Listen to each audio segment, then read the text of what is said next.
All right, everyone, stop your yapping. Let's get out of here. I'll pick up the check. You guys take care of the tip. Hey, and why aren't you tipping? I don't tip.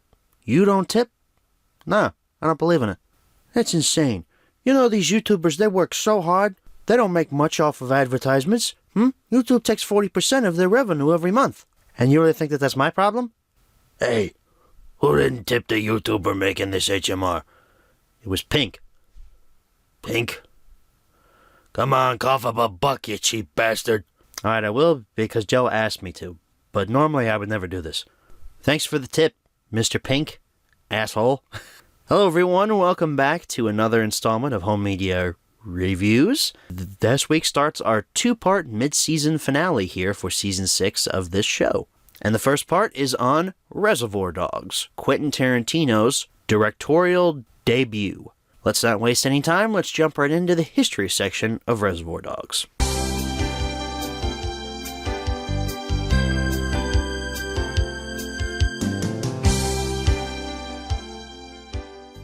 So Reservoir Dogs hit theaters on October 9th, 1992. This movie was extremely small back when it first came out. This was a little indie movie that only cost $2 million to make, and on that budget, it grossed $2.9 million. It wasn't released in a lot of theaters back in 1992. It did have a glowing reception when it premiered at Sundance earlier in that year. At its widest, the movie played in 60 theaters across the United States, but it made a killing on home video. And then back in 1993 and right before Pulp Fiction came out, Reservoir Dogs was put back out in theaters so more people could actually see it. But its original theatrical run didn't make very much. The VHS of Reservoir Dogs hit on April 7th, 1993. Not much really to say about this one, just a standard VHS of the movie, although I have never found this one in person. I've never actually seen a VHS copy of this movie out in, like, flea markets or Goodwills. I don't know why. I think the movie sold really well on home video. I guess people either got rid of them in other places, or they're still holding on to them. This movie also got a Laserdisc release in 1993 as well. I don't have an exact date for you, though. The VHS then got a reprint on April 16th, 1996, 2 years after Pulp Fiction came out. You would think, though, when Pulp Fiction hit theaters, that they would put out a VHS of Reservoir Dogs in conjunction with that movie that has like a banner on it saying, like, the director of Pulp Fiction's first movie, Reservoir Dogs. I don't know, maybe I'm just too genius at marketing. Those first two VHS releases were in 4:3 cropped full screen. A widescreen VHS then hit the open market on April 22nd, 1997. So you could finally watch Reservoir Dogs in the way it was intended to be seen. Later on in 1997, on June 18th, Reservoir Dogs hit DVD.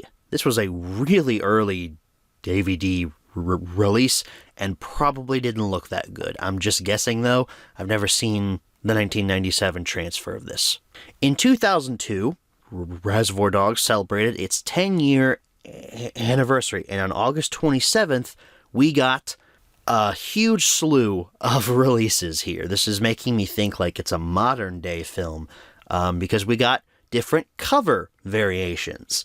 We got a cover for each of the main characters in the movie. So, we have a cover for Mr. White, played by Harvey Keitel, Mr. Blonde, played by Michael Madsen, Mr. Orange, played by Tim Roth, Mr. Brown, played by Quentin Tarantino, and Mr. Pink, played by Steve Buscemi. Mr. Blue doesn't get a cover here, probably because he is only in really one or two scenes of the movie. Eddie Bunker really doesn't have a huge role here as Mr. Blue.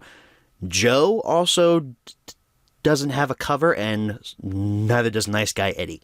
October 24th, 2006 brings us a limited edition DVD with brand new packaging. This one was designed to mimic a gas can and a matchbook. You know, from the scene where Mr. Blonde almost lights the cop on fire. Just a wholesome family fun movie. February 6, 2007 brings us the 15th anniversary Blu-ray release. Finally, the movie makes its debut onto Blu-ray. It was so quick into getting into the DVD format, it took a couple of years for it to finally come to Blu-ray. Literally a week later, on February 13th, 2007, the movie was released in a DVD 2-pack. This included Reservoir Dogs and Bad Lieutenant, which I believe also stars Harvey Keitel, so I guess it was a Harvey Keitel-themed 2-pack. A Tarantino 3-pack was released on May 15th, 2012. It was DVD only, no Blu-ray, and it included Reservoir Dogs, Pulp Fiction, and Jackie Brown. So basically, Tarantino's first 3 movies. Fun fact, I used to own this 3-pack. I picked it up at Best Buy in like their rip-off $5 bin, back when Best Buy had physical media. I just realized I never talked about how I saw the movie for the first time. So let's talk about that now. I had heard about Reservoir Dogs for years. I had heard that it was really good. I saw Pulp Fiction for the first time on Netflix when I was in high school, so I wanted to own that movie. So I found this 3-pack in like 2016, 2017 time frame, grabbed it. I watched Reservoir Dogs, and I didn't get it. I was like, this is not Pulp Fiction. This is not, this insane, bombastic universe where a bunch of ultraviolence happens. Like, I don't know what it was. Something about this movie didn't click the first time I saw it. Maybe I was in a bad mood. Maybe I had a headache or something. I don't know. But something about this movie didn't click, and I didn't like it the first time I saw it. After selling off that 3-pack, because I didn't need it anymore, I picked up the Blu-ray of Reservoir Dogs and watched it again. And while the transfer could have been better, the movie finally clicked for me. I loved it the second time I watched it. It's probably because I had seen more of Tarantino's films at that point, and I was finally understanding his style and how he makes things. And I was finally able to appreciate Reservoir Dogs for the fantastic movie that it is. November 20th, 2012 brings us the Tarantino 8-movie collection. This includes all of Tarantino's films from Reservoir Dogs up until Inglourious Basterds. Django Unchained hadn't hit theaters yet. Miramax Triple Feature Blu-ray hit on January 1st, 2015. This include a bunch of Miramax movies. We got Reservoir Dogs, The Grifters, and Trainspotting. Now, I've heard of Trainspotting. What the hell is The Grifters? This next release is one I wish I could go back in time and pick up, because this steelbook, not only is it rare, it's super cool. There was a Target exclusive Mondo Blu-ray steelbook that came out on December 1st, 2015. Mondo is a very prestigious manufacturer of physical media. They're on like the same tier as like Criterion in my mind, because they make fantastic steelbooks with wonderful artwork. Mondo recently put out a slew of Marvel movies on 4K steelbook. The Avengers got one, Black Panther got one, Doctor Strange got one, and Guardians of the Galaxy got one. I have that one in my collection, and it's fantastic. So that's why I'm super mad at myself for back in 2015 not picking up this steelbook. I was collecting movies at that time. I hadn't seen Reservoir Dogs yet because I saw it back in like 2016, 2017, so this was a year before I saw the movie, but I could have said, hey, that steelbook is really cool, I'm gonna pick it up because it looks fun. Damn it, me from close to 10 years ago. What's wrong with you? It would be another 4 years before Reservoir Dogs hit physical media again on January 1st, 2019. The Blu-ray was reprinted, but now it comes with a digital copy of Reservoir Dogs. Yay! And before I move on, I just want to say that this early Blu-ray transfer of Reservoir Dogs was never updated throughout its Blu-ray history. It was the same transfer used from 2007, and it doesn't look good. It looks fine, but it doesn't utilize everything that Blu-ray offers. And for like close to 10 years, that's the same transfer we got on every single Blu-ray of Reservoir Dogs. You got that subpar, almost upscaled transfer. It's like they took a 480p copy of this, upscaled it to 1080p, and said, look, it's Blu-ray quality. That all changed, though, on November 15th, 2022, the 30th anniversary 4K release of Reservoir Dogs hit store shelves. And finally, they went back and redid this transfer. Spoiler alert for later, the 4K of this movie is amazing. Demo quality 4K disc right here. It is awesome. It looks so much better than that Blu-ray. And they finally redid the Blu-ray. They reauthored it. They put the 4K transfer onto this Blu-ray. It's just 1080p now. Perfect. There was a Best Buy exclusive steelbook, which I wish I would have grabbed because it's really cool. It's a Lionsgate steelbook, so of course it has a slipcover on it. And the gimmick with this one is you see the cop with the bloody ear, and you pull the slipcover off and the ear is gone. That just, that's so cool. I wish I would have been able to grab that, but I grabbed the standard 4K from, I think, Target. I think it was on sale for like $12-13 at the time, so I grabbed it. If you missed out on that 4K steelbook, you could have grabbed a Blu-ray / DVD / digital copy reprint of that steelbook on November 28th, 2023. Why did Lionsgate reissue this without the 4K? I don't know. That's the whole reason I didn't buy it, was because it's not the 4K disc. Now, I did say that yes, the 4K transfer is on the 1080p Blu-ray disc, but with the enhanced HDR, the movie looks 10 times better than the Blu-ray does. The Blu-ray looks better than the one from 2007, but if I'm going to choose between the 4K transfer and the Blu-ray transfer of this, I'm going to go with the 4K transfer because it looks amazing. But that brings us to the end of the history section for Reservoir Dogs. Let's go ahead and move right along to the close-up.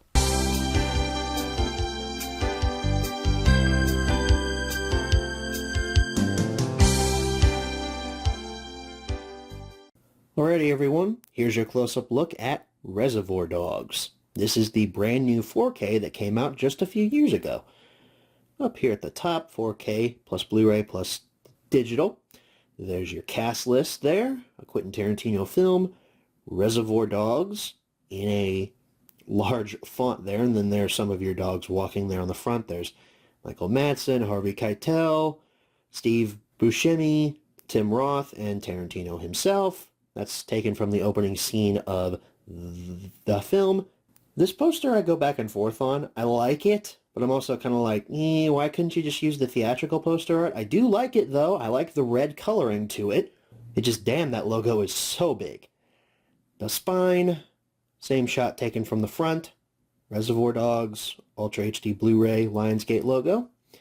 The back features some screenshots of some of our main characters. 4 perfect killers, 1 perfect crime. You've got a blurb about the movie. There's Michael Madsen. He's holding his big kahuna cup there. You have a breakdown of your discs. The 4K only has the movie. The Blu-ray has both the movie and your special features. And your special features are listed down there. Your digital copy, how 4K works, rating and technical specs. Take off the slipcover. The inside artwork is the same. The spine is similar, but we do have another little part of the image from the front down there. The back is pretty much the same. The screenshots had been rearranged in order to make room for the barcode there and cast and crew information down there on the bottom. If we look at the inside, we have artwork for the discs. We have the ever so famous scene with Michael Madsen and the cop as he's about to cut off his ear for the 4K. And the Blu-ray is Harvey Keitel, Michael Madsen, and Steve Buscemi laughing at the cop in the trunk. Although it does kind of seem like they're laughing at you for buying this release, which I don't know why, because this release is really good. It's way better than the original Blu-ray release. So that wraps up your close-up. Let's move right along to the menu tour. All right, everyone. Here's your menu tour for Reservoir Dogs, starting off with the Blu-ray. Well, not technically the opening scene. The breakfast scene and the conversation about tipping is the opening scene of the movie, but this may be one of the most iconic parts of it, the walk to the cars after they leave the diner. Everything's tinted red, though. Isn't that nice? I guess to match the Blu-ray artwork. You just get that scene on repeat, I suppose. You have play, movie, setup, scenes, and special features. So for setup, we have a Dolby 5.1 mix for audio and Spanish 2.0.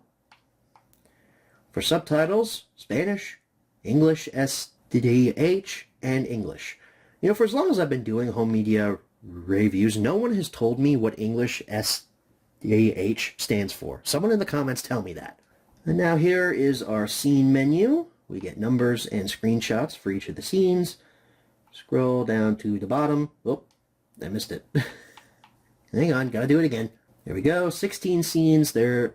I guess the 16th scene would be the credits, because after Harvey Keitel, spoiler alert, after he gets shot at the end of this movie, it cuts immediately to credits, so maybe only 15 scenes, if you don't want to count this last scene that goes on for like 20 seconds.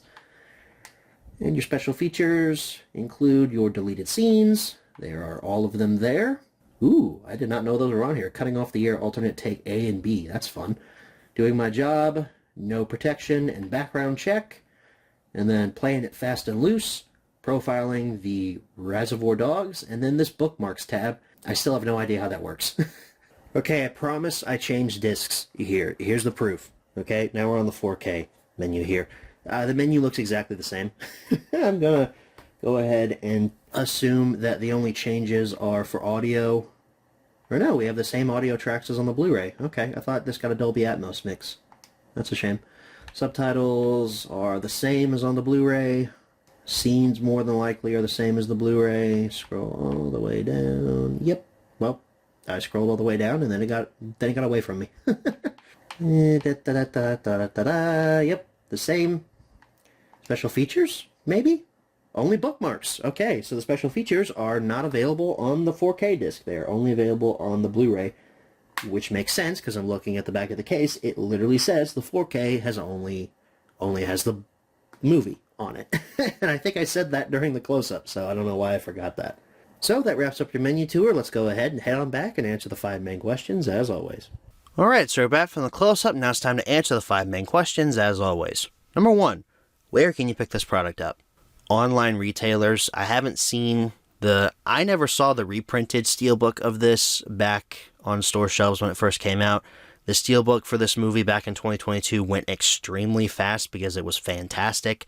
The regular 4K I haven't seen on store shelves since 2023. So your best option is online. Amazon or like, I don't know, Walmart.com or something. Number 2, is this product still being printed nowadays? Unfortunately, it is not. Number 3, should you pick this product up? The dialogue in Reservoir Dogs is electric from the very first scene. The group is having breakfast and talking about Like a Virgin and how it's a metaphor for big dicks.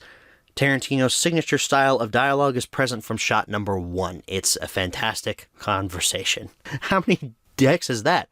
A lot. You shoot me in a dream, you better wake up and apologize.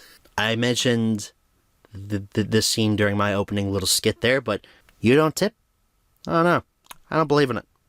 I use this line all the time, just to be funny. Mr. Pink is such an asshole, but Steve Buscemi is amazing in this role. It would appear that waitresses are one of the many groups the government fucks in the ass on a regular basis.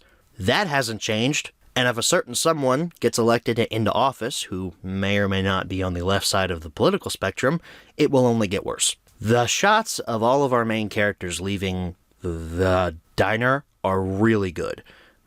The music hits perfectly, and then the absolute coolness and swagger of this gang is felt immediately. The slow fade of Tim Roth shouting that he's going to die, and then that harsh cut to him in the backseat with blood everywhere instantly sucks you into this movie. You're like, what the hell happened? I'm hearing like this weird British American screaming, I'm gonna fucking die, Larry! I'm fucking dying here! And then automatically it just goes boom! Tim Roth's been shot. The backseat's covered in blood. You hurt bad? You hurt real fucking bad?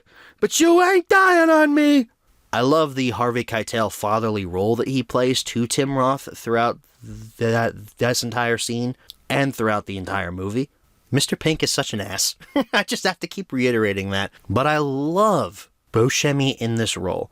He's one of those guys that you hate, but really love listening to for some reason. When he bursts into that warehouse, he's letting all of these obscenities fly. I think part of the reason I didn't like Reservoir Dogs at first was because it was told out of chronological order. And you never actually see the diamond heist go down. That pissed me off when I was younger. Nowadays, I like it a lot because it actually shows the strength of Tarantino's writing ability that you don't even need to see this heist go down. You just know everything went wrong from their dialogue and how they're reacting to it.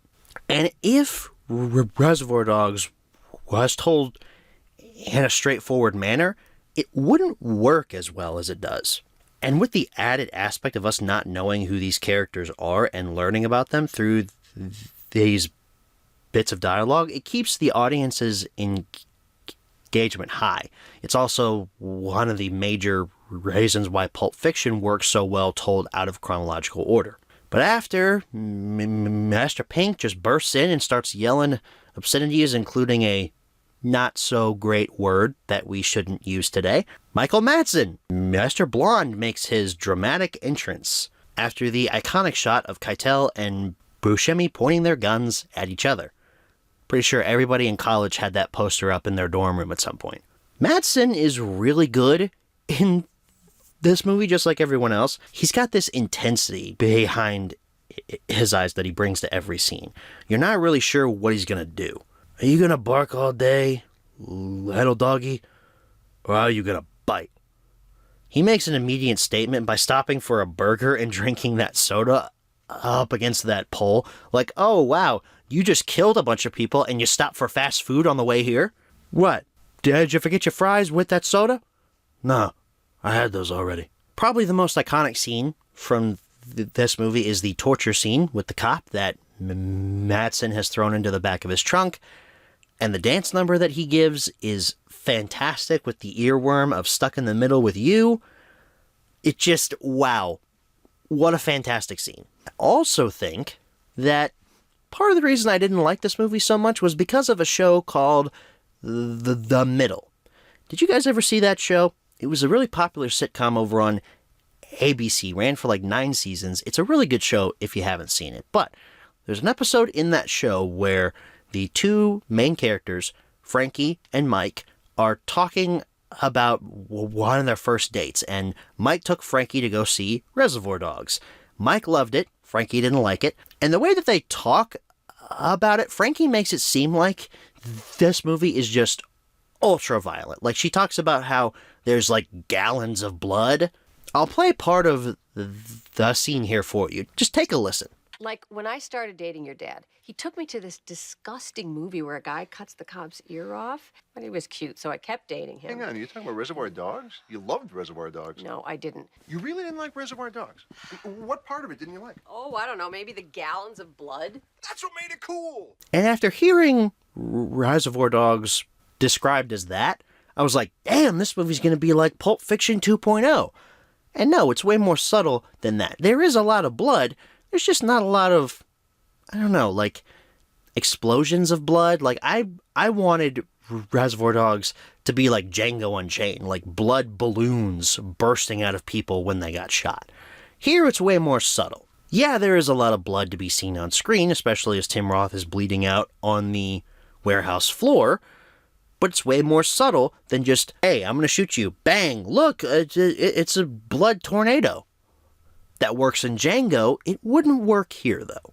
Moving back to the scene where the cop gets his ear cut off, the sound design in the cop scene is great. Madsen goes outside, no more music. It's just ambient noise. Kids playing in the background, maybe a school bus is dropping someone off, and then he walks back into the warehouse, and boom, the music is back. That is such a small change that most people wouldn't do. Fist bump moment when Tim Roth shoots Madsen, though. Absolutely amazing. You just want that torture to stop for this poor cop.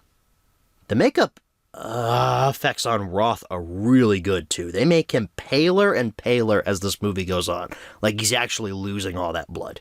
Then we move on to seeing Tim Roth go from a wide-eyed cop to a hardened criminal, and it was really interesting, but why wasn't this role of his mentor played by Sam Jackson? It seemed like that role was built specifically for him, but I guess Tarantino and Jackson hadn't become friends yet. The fantasy sequence at the fake bathroom story was really nice too. I really enjoyed that. Then we move on to the immediate aftermath of the diamond heist that went wrong. Again, we never actually see it, but it adds to the tension of, oh my gosh, what happened? This is insane. Roth and Keitel are definitely sweating like crazy under those jackets. Tarantino gets shot in the head for some reason and lives long enough to crash a car. What was up with that? And what happens to Blue? Eddie Bunker just disappears from the movie. We don't know what happened to him. They say he's dead, but who knows? Maybe he wasn't dead. He just kind of disappears after the planning scene. Classic Tarantino Mexican standoff moment, though, when Joe finally gets to the warehouse. The dialogue gets more and more electric when the guns get drawn and Chris Penn yells, "Larry, stop pointing that fucking gun at my dad!" Now, I've seen this movie multiple times, and I still don't know how all three of them go down. Joe shoots Orange, White shoots Joe, Eddie shoots White, and I guess White is quick enough to get a shot off at Eddie, but Eddie's blood pack went off first. It's a technical error, and Tarantino has acknowledged it. He noticed it during the editing process, and he was asked, hey, do you want to go back and reshoot this? And he was like, no. They'll be asking about this till the end of time. Yeah, we have been. Pink is such a rat, though. He immediately steals those diamonds when everyone's on the floor either dead or dying. And I like to think he was immediately gunned down when he went outside because the cops were waiting for Joe to show up at that warehouse. They all knew all of those cops knew that this warehouse was the meeting point. They were just waiting for Joe to show up. So I think immediately when Pink ran outside, they just blew off all of his limbs or something. It's kind of a heartfelt moment too, shared when Orange and White. There's kind of a heartfelt moment shared with Orange and White though, prior to the movie's ending. Orange doesn't hide it for very long. He says, I'm a cop. And when White points the gun at his head, it's tragic. Tim Roth is not making it out alive. He's been shot twice. He's lost a bunch of blood. No matter what White does here, if he shoots him in the head or not, Tim Roth is not going to make it out. And you can see the pain on Keitel's face. Like, man, I told this kid everything about me. I wanted so badly for this kid to be what I wanted him to be. And he's a fucking cop. He trusted him, and Roth betrayed that trust. And you can see the pain on Keitel's face when the cops run in, and they're like, put the gun down, man, put the fucking gun down. And he's like, I can't do it. Roth is the one who gets both him and White killed. And ultimately it's a tragic ending. But powerful at the same time. Reservoir Dogs is the gold standard for naturalistic dialogue and a great ensemble cast. The fact that this was Tarantino's first movie says a hell of a lot about his character and what he would go on to make in the future. This movie is great. Not a lot of issues except Brown and Blue not getting a lot of development. I didn't really know Brown or Blue throughout this entire movie, but a great performance overall from every single member of this cast. I love almost everything about this movie. I highly recommend that you watch Reservoir Dogs. It's wonderful. Number 4, where should you pick this product up? Well, same answers as number 1, really. Number 5, what price should you pay? Well, the 4K I would recommend above anything else because the 4K transfer of this is fantastic. I've said it multiple times throughout this review. I would go for the 4K above anything else. I wouldn't pay over $20 for it, though. Unless it's the Steelbook, then I would go upwards of $30 for that thing because that Steelbook is fantastic. Honestly, I wouldn't go for anything else other than the 4K because the 4K looks amazing. And if you just want the Blu-ray, get the Blu-ray after the 4K came out. Or rather, just get the 4K with the Blu-ray inside of it. Perfect. Well, everyone, that wraps up your home media review for Reservoir Dogs, a movie I didn't like the first time I saw it, but now I've come to appreciate what's good about it, and I love it now. Do you guys have any movies like that you saw for the first time and thought, this movie's not very good? Then you went back a few years later, and your opinion just instantly changed? I feel that way about Superman from 1978, too. I didn't like that movie first time I saw it, but I've come to appreciate it more and more as I've watched it throughout the years. So part 1 of our mid-season finale is now over. What are we covering next week for part 2? It is more Tarantino, but not Tarantino directed. Next week's movie is actually directed by Tony Scott, but it was written by Quentin Tarantino. It was one of the first scripts he ever wrote. Reservoir Dogs and next week's movie were written around the same time. It's just Reservoir Dogs got made first. We're covering True Romance next week, starring Christian Slater. So since it is our mid-season finale and the finale of my half of season 6, we're doing a movie I haven't seen. I haven't seen True Romance. I hope you guys are hyped up for that. Thank you all so very much for watching. I will see you all next week. Good night, everybody.